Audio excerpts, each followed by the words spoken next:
Whenever people did wrong things in this world, Allah sent His prophets to guide them.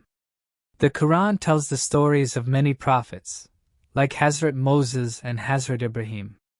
One of the most interesting prophets mentioned is Hazrat Noah.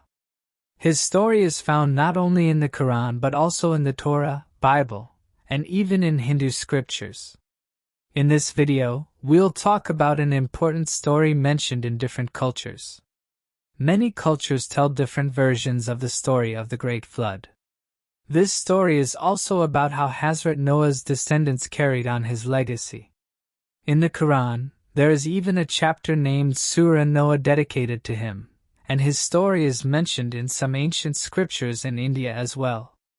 The Prophet's pain can be seen in this story. Many years after Hazrat Adam passed away, people began to worship idols. Satan tricked them into doing this, and they followed his words. To guide them back to the truth, Allah sent Hazrat Noah. His mission was to bring people away from worshipping idols and guide them back to worshipping the one true Allah. Hazrat Noah tried to guide people to Allah and taught them about the stars, moon, planets, and animals in the universe. He told them that Allah is one, He created everything, and that Satan had tricked them into worshipping idols. But the people were so misguided that they didn't listen to Hazrat Noah.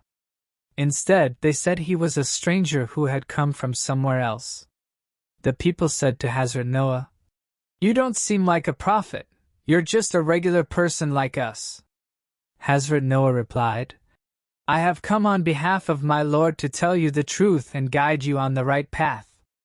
He kept calling people to worship Allah, but no one believed him or listened to his words. Hazrat Noah kept calling people to worship Allah for 900 years, but only a few believed in him. After many years of patience, he prayed, "My Lord, don't leave any disbelievers on earth. If you do, they will mislead others, and only more disbelievers will be born." Allah accepted Hazrat Noah's prayer and told him to build a boat and take with him one pair of each animal. Hazrat Noah took 80 people who believed in Allah onto the boat, along with one pair of each animal. However, his wife and son refused to get on. Hazrat Noah's son said he would go to a mountain where he thought the water wouldn't reach. Hazrat Noah told him, "Today, no one can be saved from Allah's punishment except those whom Allah chooses to save."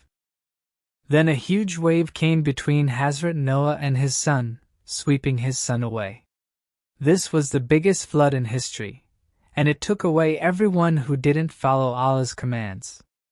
After a few days, the water went down, and Hazrat Noah, along with the people and animals on the boat, was safe on land. This story of Hazrat Noah is mentioned not only in the Quran but also in other holy books like the Torah and the Bible.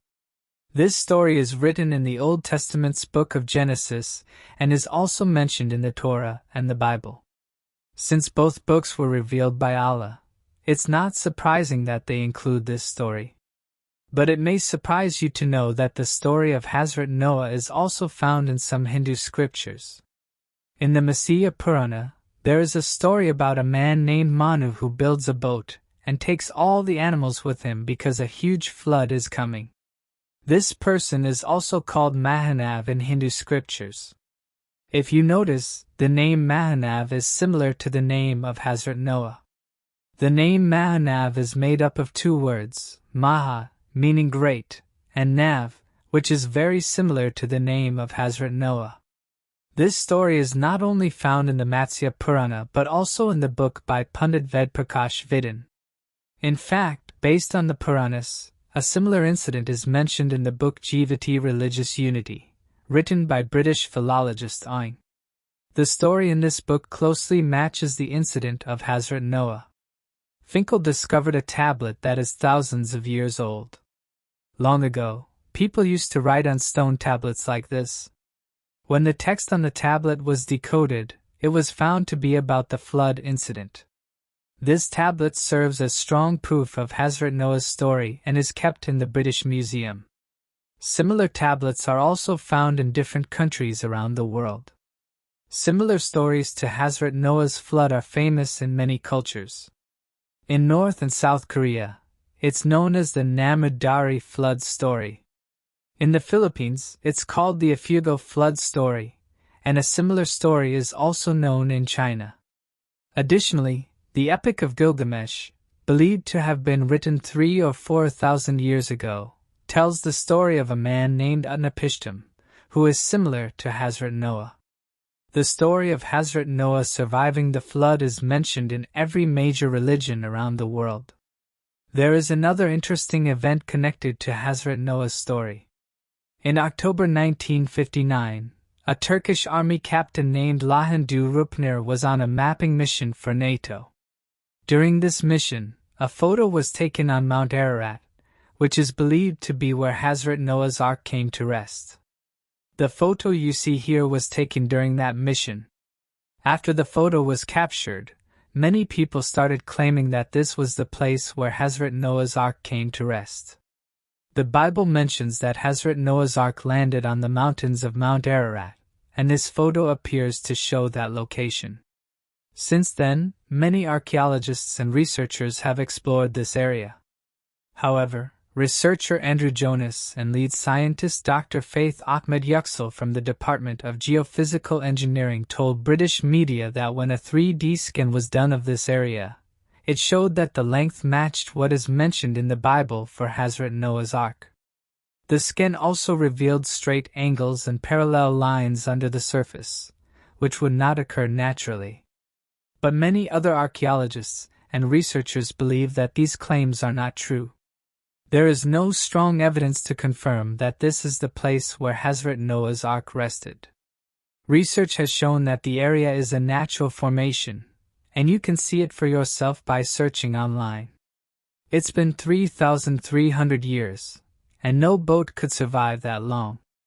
After the flood ended, Hazrat Noah and his family landed on the land, and the Ark would have likely been long gone by then. After the flood stopped, Hazrat Noah and his family likely used the wood from the Ark to build houses, as they had no place to live. Many people in history have claimed to have seen Noah's boat on Mount Ararat, but so far, no proof has been found.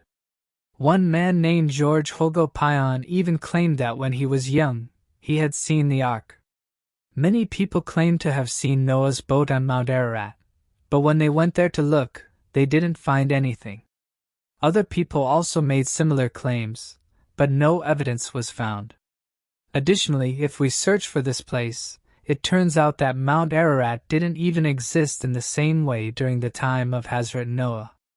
Many researchers believe that searching for Hazrat Noah's Ark on Mount Ararat is pointless. It is also true that in the Quran, it's not Mount Ararat where the Ark landed, but Mount Judi. According to the Quran, Hazrat Noah's Ark rested on Mount Judi. The Bible, on the other hand, mentions a place 175 miles southwest of Mount Ararat. The Fountain of Judi is where Hazrat Noah's Ark is believed to have rested, and since the Quran never lies, this is considered the true location.